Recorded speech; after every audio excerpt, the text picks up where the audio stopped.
हमारे साथ ठाकुर प्यारेलाल पंचायत एवं ग्रामीण विकास संस्थान के निदेशक श्री पीसी मिश्रा जी हैं, जिनसे हम महात्मा गांधी राष्ट्रीय ग्रामीण रोजगार गारंटी की योजनाओं के माध्यम से जलवायु परिवर्तन सक्षम संरचनाएं विकसित करने की संभावनाओं पर चर्चा करेंगे।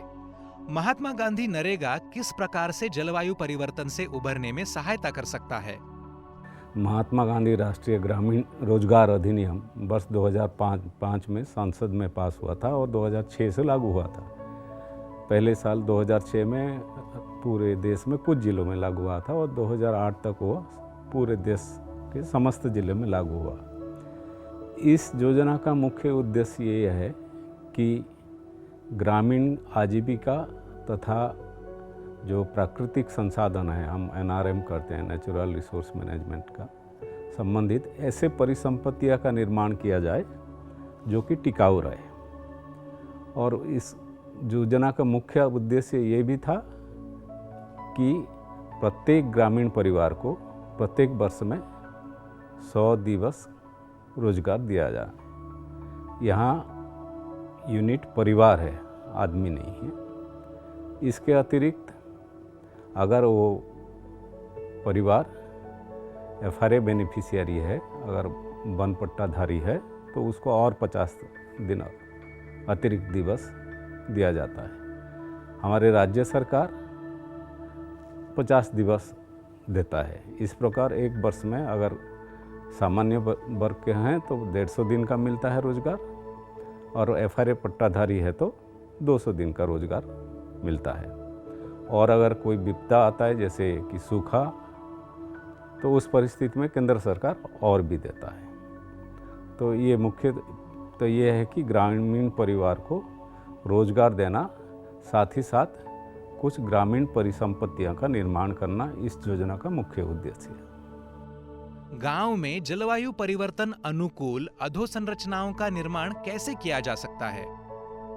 जलवायु परिवर्तन मुख्यतः हमारे प्राकृतिक संसाधन, जो 3 मुख्य प्राकृतिक संसाधन हैं, जल, जंगल और ज़मीन, वो कैसे संधारित है उसके ऊपर निर्भर करता है।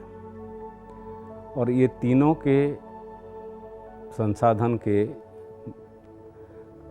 जो मैनेजमेंट में मनरेगा का भूमिका बहुत अहम रहता है।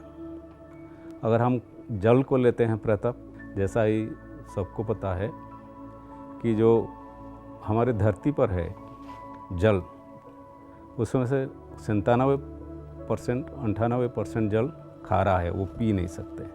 2-2.5% जल ही है जो कि हम पी सकते हैं। जितना हम संरक्षण कर रहे हैं जल, उससे ज़्यादा हम दोहन कर रहे हैं। हमको इस प्रवृत्ति को बदलना है। इसीलिए राज्य सरकार, केंद्र सरकार बृहत पैमाने में जल संरक्षण पर अपना जोर दिया है। हम प्राइवेट ज़मीन पर और सामुदायिक भूमि पर बहुत सारे जल संरक्षण की संरचना बनाते हैं। जैसे कि प्राइवेट ज़मीन पर डबरी बनाते हैं, बड़ा तालाब बनाते हैं जो कि सामुदायिक तालाब बोलते हैं, सामुदायिक क्षेत्र भूमि पर। और अगर प्राइवेट ज़मीन पर चाहे तो हम मछली के लिए बड़ा तालाब भी सैंक्शन करते हैं। जल संरक्षण का मुख्य उद्देश्य यह है कि जहाँ है जल उसको बहने ना दिया जाए, यथा अधिक से अधिक जल को उसी जगह पर ही संरक्षण किया जाए। नरेगा के अंतर्गत इसीलिए बहुत छोटे छोटे कार्य भी किया जाता है। चेक डैम, गेबियन स्ट्रक्चर, और पहाड़ है तो कंटूर, इस तरह के छोटे छोटे काम करते हैं। जल संरक्षण की संरचना जैसे डबरी या खेत तालाब बनाते समय इसे जलवायु सक्षम बनाने के लिए हमें किन बातों का ध्यान रखना चाहिए? मनरेगा योजना के अंतर्गत कोई भी कार्य अगर आपको लिया जाना है तो वो श्रम बजट में शामिल होना आवश्यक है।